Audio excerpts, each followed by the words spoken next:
Petroleum की खोज ने तो पूरी दुनिया में मानो एक क्रांति लाते हुए लोगों को एक दूसरे के करीब लाकर खड़ा कर दिया। इसमें कोई शक नहीं कि दोनों विश्व युद्धों ने मानव सभ्यता की इस लगातार हो रही प्रगति पर थोड़ी सी रोक तो लगाई, फिर भी इंडस्ट्रियल डेवलपमेंट का दौर चल रहा, यह रुकने नहीं पाया। थोड़ा और यदि आप आगे आए तो कंप्यूटर के आगमन ने इस डेवलपमेंट का एक नया दौर शुरू किया। कंप्यूटर के आगमन के बाद बड़ी से बड़ी सूचनाओं को छोटी सी छोटी मशीनों में कैद किया जाने लगा। मशीनों की क्षमता बढ़ी और लगभग 15 से 20 वर्षों के अंदर कंप्यूटर ने पूरी दुनिया पर अपना प्रभाव स्थापित कर लिया। साथियों, इस कंप्यूटर एज ने आज विश्व के इंडस्ट्रियल रिवॉल्यूशन से अगले फेज में यानी टेक्नोलॉजिकल रिवॉल्यूशन तक ले जाने में बड़ी महत्वपूर्ण भूमिका निभाई है। आज का युग यह टेक्नोलॉजी का युग है।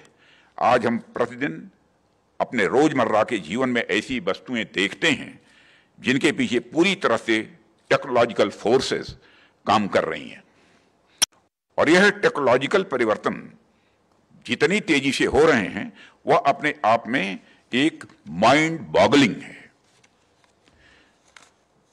यहां पर इन बातों का जिक्र मैं आपसे इसलिए कर रहा हूं क्योंकि सारे परिवर्तन जो हमें टेक्नोलॉजी की वजह से दिखे, उन परिवर्तनों से हमारा डिफेंस सेक्टर भी अनटच्ड नहीं है। आप सभी जानते हैं कि टेक्नोलॉजी ने किस तरह से इस सेक्टर को ट्रांसफॉर्म किया है।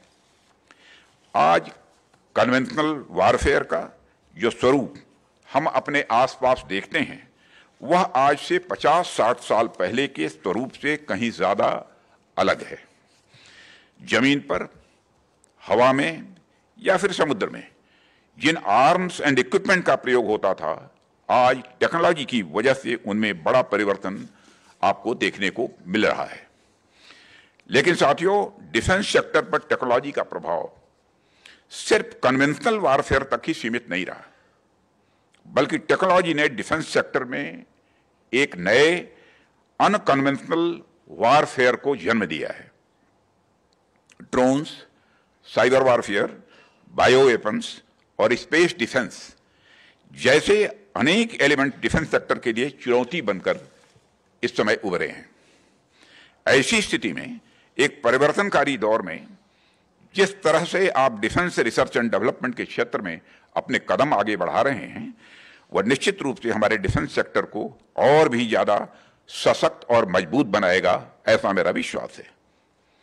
और सबसे बड़ी बात यह है साथियों कि यह काम कोई एक संस्था, कोई एक इंस्टीट्यूशन अकेले नहीं कर रहा है, बल्कि देश के scientist, industrialist, academia, startups, MSME और हमारे यंग एंटरप्रेन्योर्स, ये सभी एक साथ मिलकर इस काम को कर रहे हैं।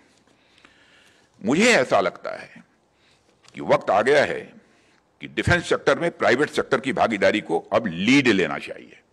पार्टिसिपेशन की बात नहीं कर रहा हूं, बल्कि प्राइवेट सेक्टर को अब लीड लेना चाहिए।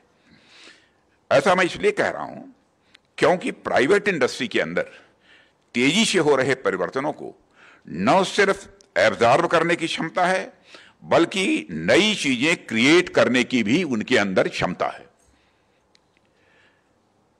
आज के इंडस्ट्री लीडर्स, इनोवेटर्स, एंटरप्रेन्योर्स और रिसर्चर्स इसके लिए नेचुरली प्लेस्ड हैं, और मैं मानता हूं कि आप सभी भविष्य में भी टेक्नोलॉजी के क्षेत्र में नित्य नई ऊंचाइयों को टच करेंगे।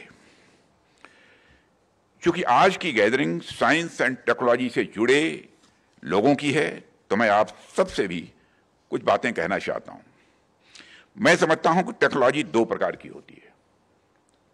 एक वह जो कंटिन्यूअस इंप्रूवमेंट ओरिएंटेड होती है, और दूसरी डिसरप्टिव प्रकार की है, जिससे आप सभी परिचित हैं। आज भारत के डिफेंस सेक्टर में दोनों ही प्रकार की टेक्नोलॉजी पर काम करने की जरूरत है। जब हम आपको नए नए चैलेंजेस देते हैं और आप उन्हें पूरा करके दिखाते हैं, तो निश्चित रूप से ही आप इंक्रीमेंटल और डिसरप्टिव दोनों प्रकार की टेक्नोलॉजी के क्रिटिकल गैप को आप फिल कर रहे होते हैं, उसके भर रहे होते हैं।